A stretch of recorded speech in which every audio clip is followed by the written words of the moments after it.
Tereo Hinebe Derela Deli Faramandi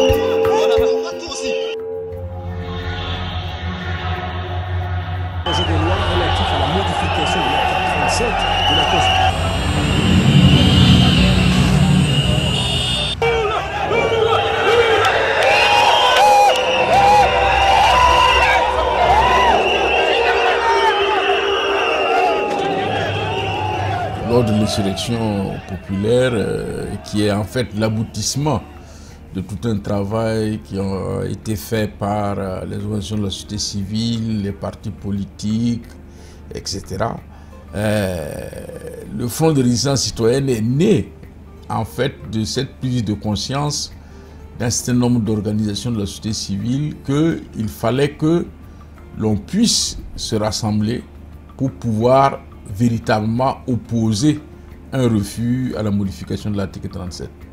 Cela est parti à partir de 2012, quand il y a eu la proposition, suite aux mutineries de 2011, l'Assemblée nationale a proposé des réformes institutionnelles, et c'est à partir de là qu'est née l'idée de la création d'un front. La ligne rouge à ne pas franchir, c'est la révision de l'article 37. Donc ces organisations ont considéré qu'il fallait qu'ils fassent front contre la révision de l'article 37, et c'est ainsi que le FRC est né.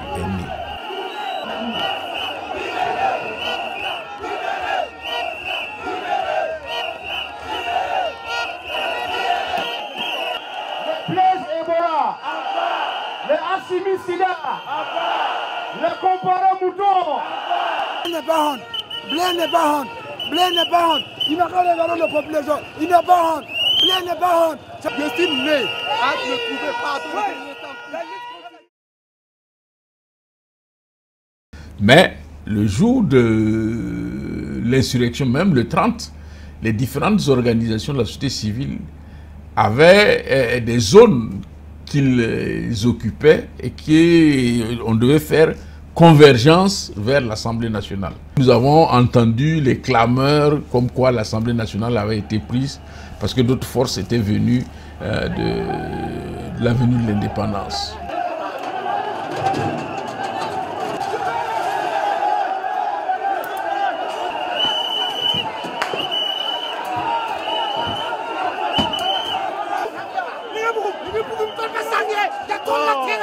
On a fait face au jet d'eau des forces de l'ordre et à leur gaz lacrymogène. On a réussi à les repousser et l'Assemblée nationale a été prise. Au moment où le pouvoir a cédé sur l'article 37, en face, on a vu qu'il y avait la possibilité de transformer l'essai et de faire en sorte que ça se transforme en un départ de Blaise Compaoré. C'est officiel, Blaise Compaoré n'est plus président du Burkina Faso. Dans un communiqué, le désormais ex-chef d'État burkinabé a annoncé sa démission et indiqué que la présidence est désormais vacante. Immédiatement après, quand Blaise Compaoré est parti, les organisations de la société civile se sont réunies au centre de presse Norvège Zongo, ont mis en place un comité et ont décidé de travailler à l'idée d'une charte de la transition, avant même que l'on parle de la transition. Et donc, ça a permis au Burkina Faso de trouver une voie originale pour sortir de l'ornière, parce que tout cela avait été un piège que Blaise Compaoré avait tendu. Un piège pourquoi? Parce que Blaise Compaoré a dissous le gouvernement.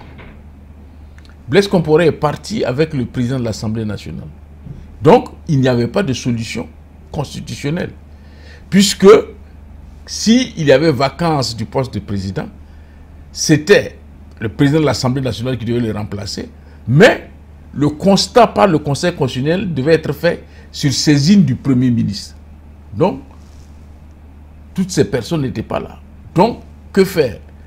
Le risque qu'il y avait, c'était de dire qu'on suspend la Constitution ou on dissout la Constitution.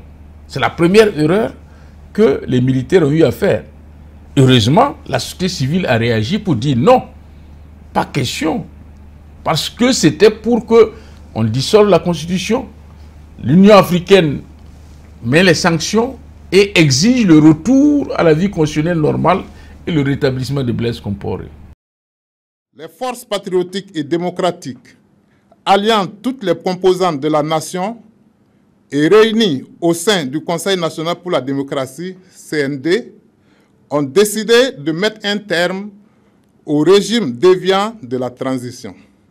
Le président de la transition est démis de ses fonctions. Deuxièmement, le gouvernement de transition est dissous.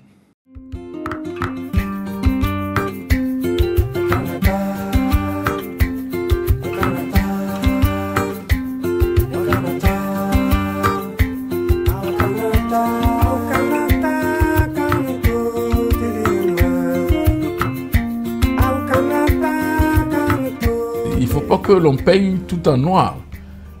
Le Burkina Faso a beaucoup avancé. Et d'ailleurs, il suffit simplement de voir le débat démocratique qu'il y a au Burkina Faso pour comprendre qu'aujourd'hui, la question de la gestion du pouvoir n'est plus une question d'élite. Jusqu'à présent, il n'y a pas de poursuite concernant les points du régime par rapport à leur gestion, alors qu'il y a des rapports qui le montrent. Et donc, c'est cette impunité-là qui, je pense, est le mal le plus important qui conduit aujourd'hui au Burkina Faso à un certain incivisme. C'est-à-dire, on ne punit pas, on ne sanctionne pas. Et donc, ça donne aux uns aux autres le fait qu'on peut faire ce qu'on veut.